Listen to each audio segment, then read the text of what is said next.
So we'll start this video off by having a good look at these air caps. The two air caps I'm going to be using in this demonstration, and we'll go through the actual application and how they spray later on. But we'll start off just by having a look at them. So the T110 here, and we've got the TE20 here. I do get some questions. What's the difference? And the main difference, I'm not sure how well it's going to be showing up with the camera that I'm using, but you'll be able to notice that the holes either side here are slightly smaller on the T110, a bit larger on the TE20. So basically, the larger the size, it's going to require more air to pass through there. And it's also going to throw more paint out with that air, because obviously the paint comes out the center of the gun there, out the front, and the paint follows the air. So that's the main difference. And the next step up would be to go to your HVL paint. Now this cap here is actually off a Pro, not a Pro Light, so that's the H1. I've had a lot of experience, and I used to use this using the Glazeret 255 HS Clear. And you'll be able to notice straight away that the size of the holes here are absolutely massive compared to even the TE20 and especially the T110. Now this is another air cap here. This is the TE10. Personally, don't really rate this one. I can still get good finishes with it, but I just find it slows me down a little bit. I do find this one can get some extremely top quality results. It will go through a little bit more paint, but you'll be able to get a real glass finish with it. This one will leave you a little bit more orange peel, but I find it's the middle of the range. So you can see you've got your big, medium, small. I find that you can replicate just about any peel with this through application and gun settings. The HVLP are the harder ones to use. T110, it is a little bit slow, so it may actually be better for some beginners and people that are looking at doing restoration or even custom work, flow coating. You may get less material on there, leaving you with less orange peel or a tighter finish or a finer orange peel. So first up, I'm going to be using the T110 air cap. As you can see, it's got a very nice size fan on it. It's probably not the biggest on the market. The SATA jets are probably twice the size of that. And even some of those NS Iwata Supernovas, they are definitely a big fan on them. But you can see that I can move quite quickly using this air cap. I'm using a 1.3mm fluid tip, and it's my sort of go-to tip for clear coat. I wouldn't be using a 1.4mm anymore, especially on the Pro Light. I'd probably find that you'd be overloading it. That's not to say that you can't use a 1.4mm for your clear coat, but just be extremely careful. You may actually have to dial that fluid in a little bit. So the gun settings I'm using is full fan, 4 turns out with the fluid, and 2 bar pressure. You can play around with those settings a bit. I've actually been using more pressure lately, now I've been back in Melbourne, than what I used to in Perth. Part of the reason for that is that when the paint reps came out and did a bit of training with me, they just said set your pressure at 2 bar, just for everything, for your base coats, for your clear coats. And I'm like, yep, you know what, I'll do that. And I think that using the HS and low VOC clears, which is what I'm using now, it's a low VOC clear, so it's a little bit thicker than your MS clears. So using that lower pressure will actually slow that gun right down. So you really need a nice amount of pressure behind it to draw it out of the gun, basically. That's the way I look at it anyway. I'm not right with everything I say, but I do really enjoy the technical side of spray painting, the air caps, the applications, and the different methods that you can use to replicate the same finish. I've been working with a guy called Lindsay lately here in Melbourne, and we've been bouncing loads of tech tricks and tips off of each other, and he was actually, I can thank him for this video, because he was the one that said, hey, have you got the T110 air cap? I said, yeah man, I've got it. Go grab it and put it on your Pro. So you can actually use these caps on your Pro or your Pro Light, and they seem to work exactly the same. So yeah, don't worry about that. If you've got a Pro and you want to get a Pro Light cap, I would say, yeah, you're just about right to go and buy one and put it on your gun.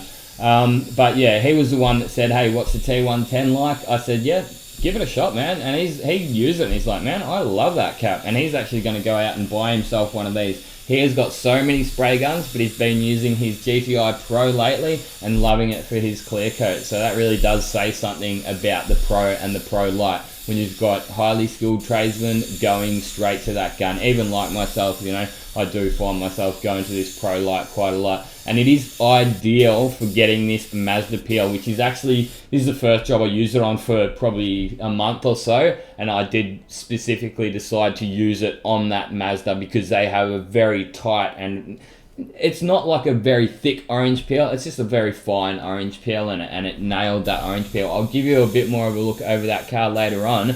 I wanted to go straight to the TE20 so you can see the speed difference that I was telling you about before. Now I'm just going 100 miles an hour straight away compared to that other cap. I have actually uploaded this raw footage to my other channel, the Gunman Raw, and I had a guy watch this video and he said, man, you are going too fast. I'm sorry, mate, but I disagree. At the end of the day, it is the end result which we're looking for. If you get the desired result once that finish is on and once it's baked out and out the door, I don't care how you get it. You can hold your gun back a meter back and put it onto spot if you really want. If you're getting those finishes, go for it. You know, I don't think that it's too fast. It is actually an extremely efficient way of spray painting. So with the TE20, it's 130 mils per panel every single time. Well, give or take, I guess, like the guards or the fenders, what you may call them in the US. On this car here, they're 100 mil panels, you know. You're not going to use 130 on that, but the door, yep,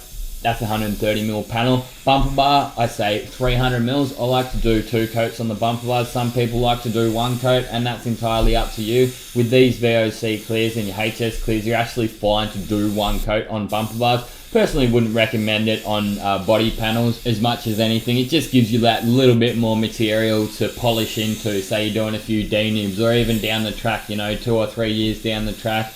Once you've polished it a couple of times to rejuvenate that paint, you just want that little bit extra material on there. As far as the bonnet goes, I usually mix up 300 mils. This bonnet here was actually, or hood, sorry, I should say, for any of my American followers. But yeah, this bonnet here was a medium size, medium to small size, so I just said 250 will be enough for it, and that'll be fine. So I mixed up 850 all up of clear for this job, and yeah, it was a perfect amount. So these PPS pots here, they fit 850 mils in them with a little bit of room to stir, and off you go. And you'll be able to see at the end of this job that there is basically 2 drops of clear left. And when you're using clear coats like this, I believe that it's a bit more important not to have wastage, because it's not cheap. It's not just a cheap and nasty MS clear, it is a top quality clear coat. So get one of those procedures down, like whether or not if you use 150 mils per panel, go for it. But what I did find was that with the T110, it would use an extra 10 mils per panel. So rather than saying 130 mils per panel, I'd be using 140 mils. So look, I'm not going to be using it on every single job. At the end of the day, we don't need to get glass finishes on every single job. This is automotive refinishing, and our job is to make the car look like what it did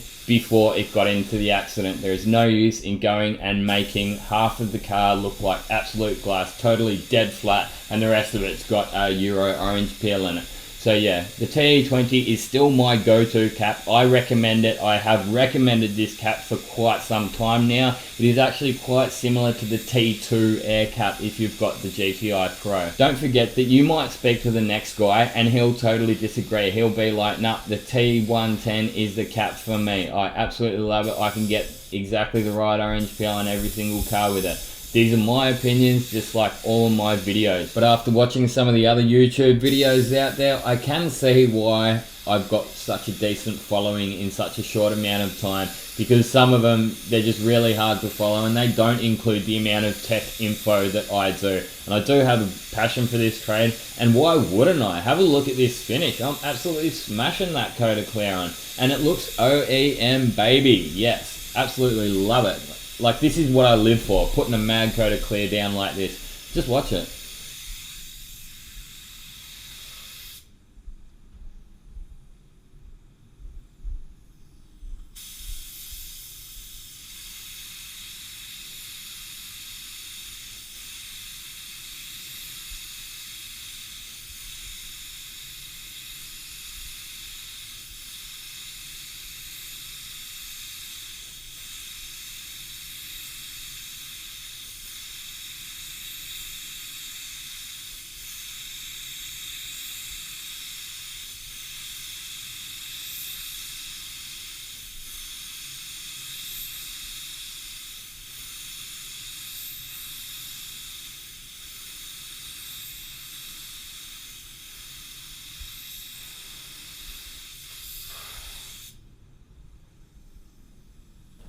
So yeah, I believe that part of painting really didn't need any narration. The work was speaking for itself.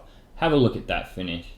It's amazing. It really is. That's why I love spray painting. I've been doing this for 16 years and I still love going to work and putting a mad coat of clear coat down, getting a blend right, getting the color right, you know. We're not rocket scientists. There are going to be things that go wrong in this trade. Lindsay, the guy who I've been working with here, he said it is a game of chance, and he's right. But we've got to take as many measures as we can to make sure that we don't have anything go wrong.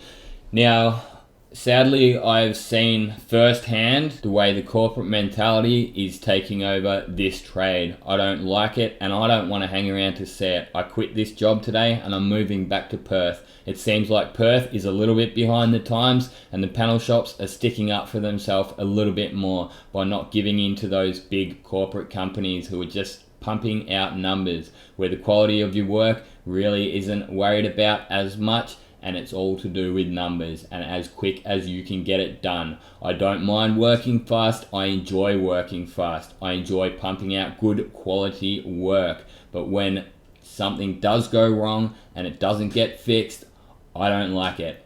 I don't like reworking my jobs, but if something needs to be done, I would sooner eat humble pie and fix it and make sure that that car is gone out at a top quality standard, rather than just letting it go out for the sake of making $1 and taking the risk that it will come back, and when it does come back, you'll redo it then. I hope you've all enjoyed watching this video. I definitely did enjoy making it. I'd like to say a quick thanks to Spray Guns Direct, because without them, I never would have made this video. They were the ones who sent out the T110 air cap. I've got a couple more handy videos here, how to spray paint in the cold with no temperature in your spray booth, and another one on how to do flow coating. If they don't interest you, go and check out my website through the link where it says view channel. Get out there and paint some shit. Thanks for watching, and this has been another Gunman production.